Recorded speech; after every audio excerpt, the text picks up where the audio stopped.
नमस्कार, स्वागत है आपका भाग्यफल में। मैं हूं आपके साथ चंद्रश्री राजपूत। दोस्तों, हिंदू धर्म में कई पशु पक्षियों को शुभ माना गया है। इनमें सबसे ज्यादा महत्व गाय को दिया गया है। हिंदुओं में गाय को माता का दर्जा दिया गया है क्योंकि वो हमें दूध भी देती है। गाय की पूजा और सेवा को भी हिंदू धर्म में बहुत महत्व दिया गया है। धार्मिक शास्त्रों की अगर बात करें तो इसमें गायों को भोजन कराने से मिलने वाले लाभों का भी वर्णन मिलता है। और आज इसी विषय पर हमें विस्तार से जानकारी देने के लिए हमारे साथ जुड़ रहे हैं ज्योतिष परिषद एवं शोध संस्थान अध्यक्ष ज्योतिष आचार्य पंडित पुरुषोत्तम गौड़ जी। आचार्य जी, बहुत बहुत स्वागत है आपका हमारे इस खास पेशकश में। जी धन्यवाद। श्री राम जय जय राम, मेरे राम की जय हो। तो अगर आपके मन में भी कोई सवाल या शंका है तो आप हमारे साथ जुड़कर पंडित जी से अपनी समस्या का हल जान सकते हैं। हमारा नंबर 0120-715-3787, 0120-715-3826 नंबर पर आप कॉल करिए, हमारे साथ जुड़िए और अपने सवालों का जवाब आप आचार्य जी से ले सकते हैं। आज का जो हमारा विषय है वो गाय को लेकर है। हिंदू धर्म में गाय को क्या मान्यता दी जाती है? वैसे तो सभी पशु पक्षी जीव जंतु जिनका हिंदू धर्म में अलग अलग तरीके से वर्णन किया गया है, लेकिन गाय को हम गाय की पूजा भी करते हैं और गाय से हमें दूध भी मिलता है और ऐसे में बहुत सारी उपयोगी चीज़ें हैं जो एक गाय एक जानवर होकर हमें देती है। लेकिन आचार्य जी, अगर बात की जाए जैसे कि कुछ चीज़ें ऐसी है जो लोग घर से निकलने से पहले करते हैं, जैसे कि अगर घर से बाहर जाते हैं तो गाय को चारा वारा दे देते हैं या रोटी खिला देते हैं या गुड़ खिला देते हैं, और ये माना गया है कि जाते हुए अगर रास्ते में अगर ऐसा हम करते हैं तो उसका भी अच्छा लाभ हमें मिलता है। तो गाय का कितना महत्व है हिंदू धर्म में? देखिए, बिल्कुल आपने चंद्र जी आज सही कहा कि गाय को रोटी देना या गाय की सेवा करना, अगर आपकी कुंडली में सूर्य दोष है तो आप नियमित गाय को रसोई में बनी पहली रोटी खिला देते हैं तो आपकी कुंडली में मंगल ग्रह कमजोर दोष दोनों का निवारण हो जाता है। किसी की कुंडली में बुध यदि मीन राशि का यानी नीच राशि का है तो आपको हरी सब्जी के साथ रोटी देने से आपका बुध जो नीच का है वो आपका एकदम प्रबल हो जाता है, यानी सहयोग करने लगता है। बृहस्पति ग्रह यदि कमजोर है तो भी गाय रोटी देने पर और रोटी में गुड़ रख करके देने पर निश्चित रूप से बृहस्पति आपको अच्छे फल देने लगता है। कुंडली में चंद्रमा कमजोर यदि है तो आपको गाय को पानी पिलाना चाहिए। राहु की महादशा को कम करने के लिए काली दाल के साथ गाय को चाहिए। शनि ग्रह को शांत करने के लिए शनिवार को घी लगी रोटी देने से आपका शनि ठीक हो जाता है। केतु को मजबूत करने की बात करें तो सफेद तिल और गेहूं के आटे की रोटी गाय को खिलाने से आपका केतु ठीक हो जाता है। यहां तक कि आप आर्थिक समस्या में जूझ रहे हैं, परेशान हो रहे हैं और मेहनत करने के बाद भी बरकत नहीं है, तो आप प्रतिदिन गाय को गाय के पैर छू करके निकले या गाय को प्रणाम करके निकले या उसकी पूंछ को अपने सिर पर घुमा लें 7 बार, तो आपकी आर्थिक समस्या की एकदम मुक्ति हो जाएगी। हम बात करें नौकरी में तरक्की आपको नहीं मिल रही है तो आप गाय की आवाज जो बोलती है, रमाती है, वो सुनेंगे, नौकरी में तरक्की होती है। मतलब कहने को तो बहुत छोटी छोटी बातें हैं ये, लेकिन ये बहुत महत्वपूर्ण चीजें हैं। यदि किसी के घर में वास्तु दोष है तो सुबह शाम नियमित रूप से भगवान के मंदिर में से दीपक, जो गाय का घी का दीपक है, घी है, उससे दीपक जलाएं आप, तो आपके वास्तु दोष दूर हो जाते हैं। आपके घर में उस घी का दीपक जलाएं आप, गाय के घी का, तो वास्तु दोष से मुक्ति मिल जाती है। कुल मिला के 33 करोड़ देवी देवता का वास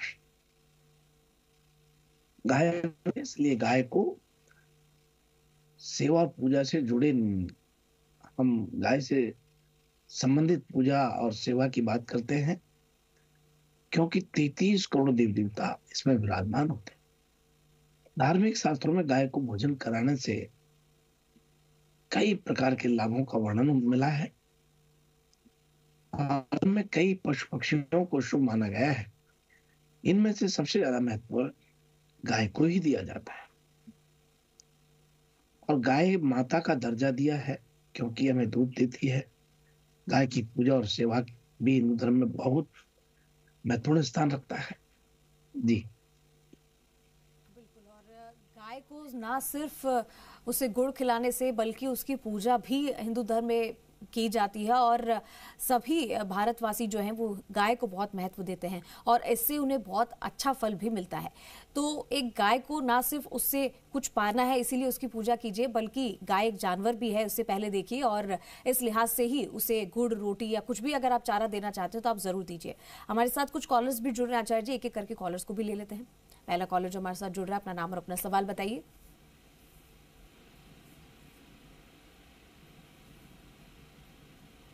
हेलो जी, अपना नाम और अपना सवाल बताइए। हेलो गुरुजी, राधे राधे। राधे राधे जी। गुरुजी, मैं अपनी बेटी के बारे में पूछना हूँ। मेरा नाम कंचन वाला, बेटी का नाम है मोनिका सिंह। 1998 20 जुलाई जी जन्म है। सुबह 10 बजे के बीच का, 10 से लेकर 11 बजे के बीच का ही है।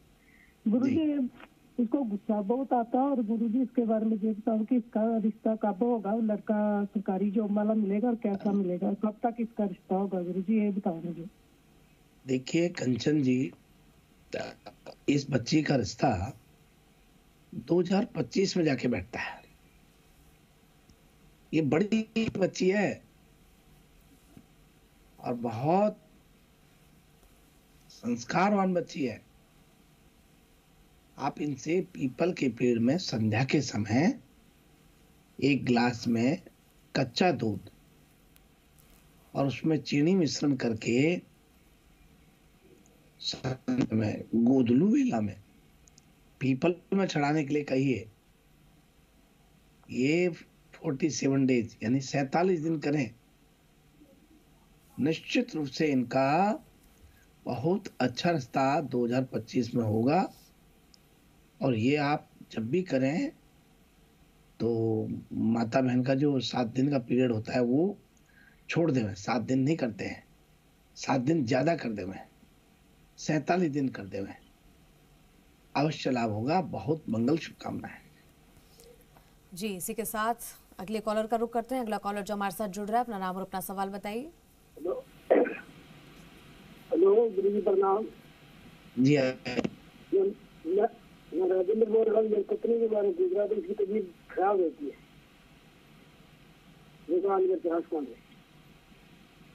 कोई डेट ऑफ बर्थ वगैरह है?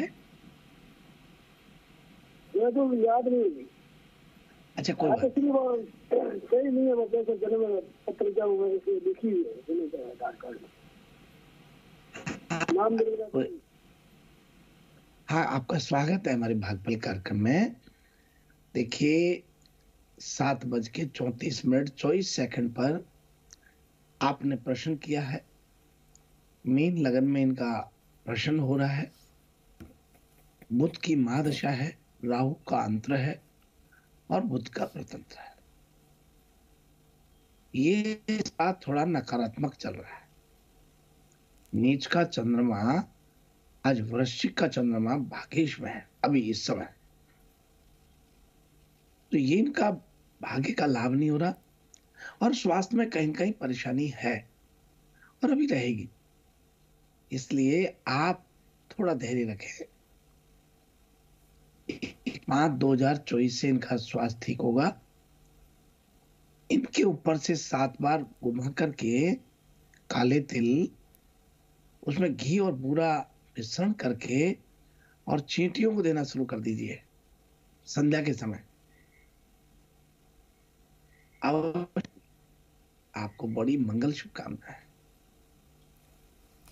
जी, इसी के साथ एक और कॉलर को जोड़ते हैं। अगला कॉलर जो हमारे साथ जुड़ रहा है, अपना नाम और अपना सवाल बताइए। मैं जयपुर से बोल रहा हूँ। मैं राजेंद्र शर्मा। मैं अपनी बेटी के बारे में पूछना चाहता हूँ। उसका जन्म है 8 नवंबर 1992 रात को 10:45। मैं ये पूछना चाहता हूँ, इसका सर्विस का योग, सरकारी नौकरी का योग है या नहीं है? ये 1-2 बार पॉइंटों से रह गई। इस साल इसका कैसे ग्रह है?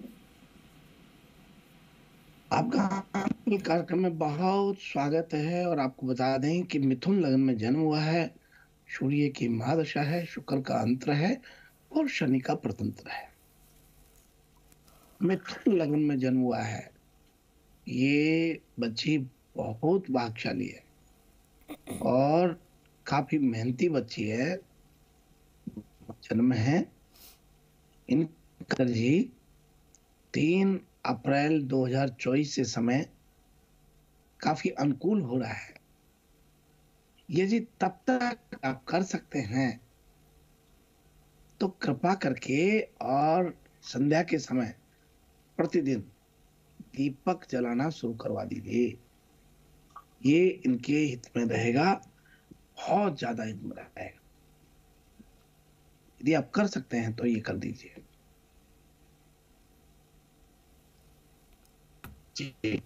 जी, तो इसी के साथ अगले कॉलर का भी रुख करते हैं। अगला कॉलर जो हमारे साथ जुड़ रहा है, अपना नाम और अपना सवाल बताइए। हाँ, मेरा नाम सरिता जैन है और 1170 है, जो भी पहले के समय में लिखी नहीं जाती थी। तो जन्म स्थान तो जरूर पता है, आगरा है। और मेरा स्वास्थ्य ठीक नहीं रहता, 20 दिन से कोई स्वास्थ्य बिल्कुल सही नहीं है। पंजों पे सूजन आ रही है और क्या बोलते हैं, तबीयत ठीक नहीं है। कोई 7.5 है क्या? सरिता जैन, कुंभ राशि पे ऐसा कुछ है क्या? देखिए सरिता जी, आपका बहुत स्वागत है। मैं आपको बताना चाहूंगा 1/1/1970 इसमें शनि की महादशा है और शनि की महादशा के साथ शुक्र का अंतर है, बुध का प्रतंत्र है। शनि आपका नीच का शनि है, का स्वामी है, पंचम भाव में बैठा हुआ है। शनि लगन के लिए शनि का क्रियात्मक स्वभाव अशुभ है। कृपा करके आप शनिवार के दिन काले तिल आपके ऊपर से उसार के और को डालना शुरू कर दीजिए। थोड़ा मिक्सी में क्रश कर लें, घी भूरा उसमें मिश्रण कर लें और ये करने से आपको काफी लाभ होगा। आप फिक्र ना करें।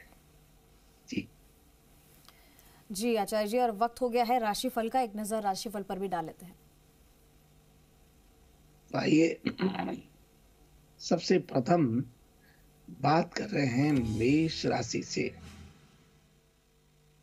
आज का दिन मेष राशि वाले लोगों विशेष तौर पर बहुत शुभ रहने वाला है। वहीं आज आपको काफी मेहनत करने के बाद भी विशेष सफलता प्राप्त होने में काफी कठिनाइयों का सामना करना पड़ेगा। आज मेष राशि के सभी जातकों को विशेष कार्य और सफलता की प्राप्ति हो रही है। धन संबंधित मामलों में अच्छी प्रगति देखने की संभावना बनती है। और आइए इसी क्रम में अगली राशि का रुख करते हैं और बात कर रहे हैं वृषभ राशि वाले लोग। आपको ये दिन नए कार्यों की शुरुआत के लिए बहुत उत्तम माना गया है। कोई लेने से पहले सोच विचार करके करें। परिवार के साथ समय बिताने का आनंद मिलेगा। और भाई अब बात करते हैं मिथुन राशि वाले।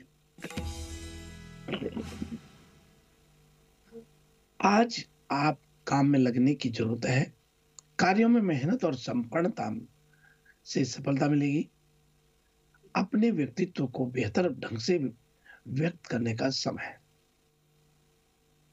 और बात करते हैं कर्क राशि वाले लोगों की। आपके लिए धन लाभ, वित्तीय संबंधों में स्थिरता और समृद्धि की प्राप्ति हो। परिवार में हर्षोल्लास हो। बात करते हैं सिंह राशि वाले लोगों के लिए। आपको अपनी कार्य क्षमता पर भरोसा रखना होगा, कठिनाइयों का सामना करें और समाधान ढूंढें। संबंधों में मित्रता और प्राप्त होगा। आज महत्वपूर्ण स्थान आपका रहेगा। नए प्रोजेक्ट्स और उत्साह में कन्या राशि आज भाग लेंगे।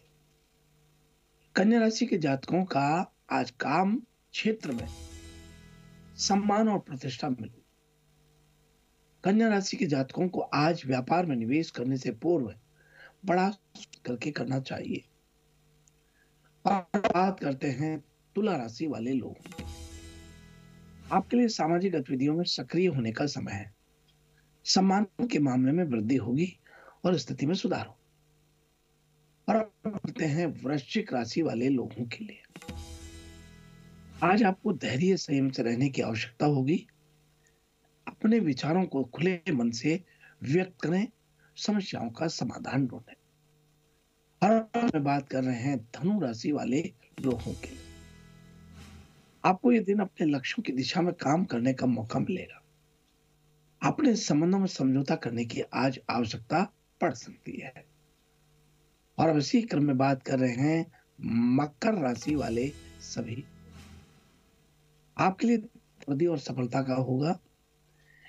आशा और निष्ठा दिखाएं, संबंधों में मधुरता आएगी। और हम बात कर रहे हैं कुंभ राशि वाले लोगों की। आप कार्यों में समर्थ होने का मौका मिलेगा। नई शुरुआत करने का समय है। सपनों को पूरा करने की दिशा में आज आपको कदम बढ़ाना है। और भाई हम बात करते हैं मीन राशि वाले सभी दर्शकों के लिए। आपको आज के दिन उत्तेजन मिलेगा और सफलता की प्राप्ति हो। अपने संबंधों में सच्चाई और बनाए रखें। इस प्रकार से ये है आज का अपना राशि फल। जी आचार्य जी, आज हमारे पास कुछ और कॉलर्स भी जुड़ रहे हैं। एक दो कॉलर हम और ले लेते हैं। अगला कॉलर जो हमारे साथ जुड़ रहा है, अपना नाम और अपना सवाल बताइए। मैं सिक्कर से बोल रहा हूँ, सुनील कुमार। तो आचार्य जी, मैं ये जानना चाहता हूँ, आपको नमस्कार आचार्य जी। और मैं ये जानना चाहता हूँ जय राम मैं कि शिव जी के क्या है कि जैसे 18 रुद्राभिषेक हैं, तो उन 18 रुद्राभिषेक को मैं नाम जानना चाहता हूँ, ताकि मैं जिंदगी में अपने समय में 18 अभिषेक बार बार बारी बारी से कर सकूं। इसके बारे में बता सकते हैं तो बताइए आप। आपने बड़ा अच्छा प्रश्न किया है और ये प्रश्न बहुत महत्वपूर्ण है। रुद्राभिषेक का अर्थ होता है भगवान रुद्र का अभिषेक, यानी भगवान शिव को स्नान कराना। धार्मिक मान्यताओं के अनुसार सभी देवताओं की आत्मा में भगवान सदाशिव रुद्र विराजमान होते हैं। इनकी पूजा करने से सभी देवताओं की पूजा हो जाती है। भगवतीनाथ महाकाल है, उनकी पूजा से अकाल मृत्यु का संकट भी दूर हो जाता है। भगवान शिव का रुद्राभिषेक क्यों किया जाता है? देखिए, रुद्राभिषेक शंकर भगवान के रुद्र अवतार की पूजा होती है। भगवान शिव का प्रचंड रूप माना जाता है, जो समस्त ग्रह बाधाओं और समस्याओं का नाश करता है। रुद्राभिषेक का अर्थ है भगवान रुद्र का अभिषेक करना। शिवलिंग को पवित्र स्नान कराकर उसकी पूजा अर्चना करना। अब आप जहां बात कर रहे हैं, शिव के 18 क्योंकि प्रश्न वही था आपका। और ये रुद्राभिषेक की जो बात कर रहे हैं, ये कैसे होते मैं बता दूं आपको। ऋतम दुखम ध्रायति नाश्यति, यानी भगवान शिव जो हैं हमारे हृदय और सर्वदेवात्मक रुद्र सर्वदेवा शिवात्मका, यानी भगवान शिव देवताओं की आत्मा में रुद्र उपस्थित होता है और सभी देवता रुद्र की आत्मा है।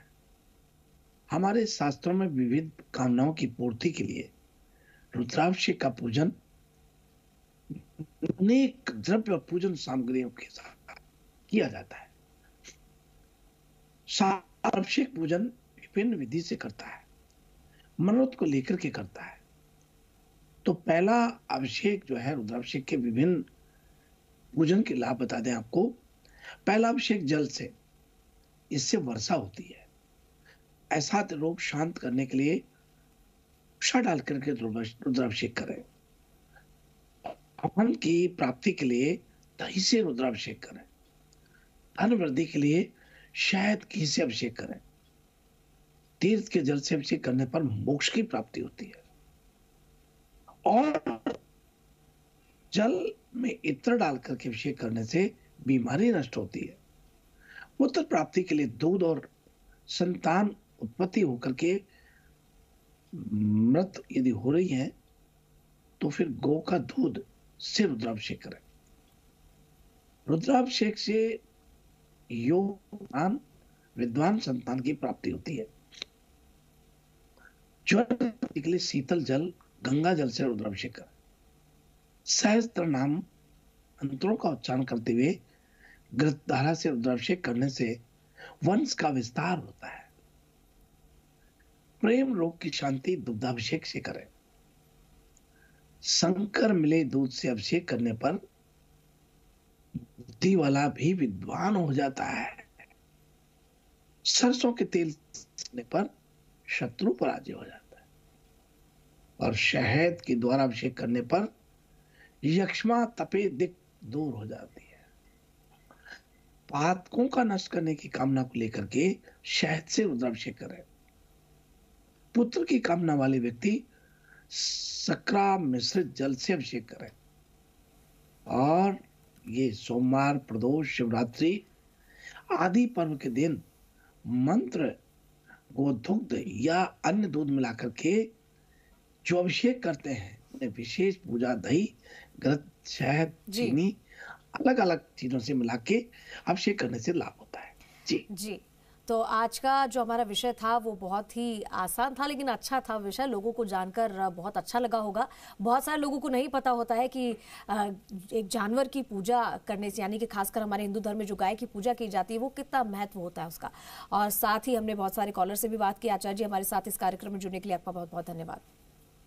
जी, सुप्रभात, शुभ आशीर्वाद। श्री राम जय राम, जय जय राम, मेरे राम की जय हो। तो उम्मीद करते हैं कि हमें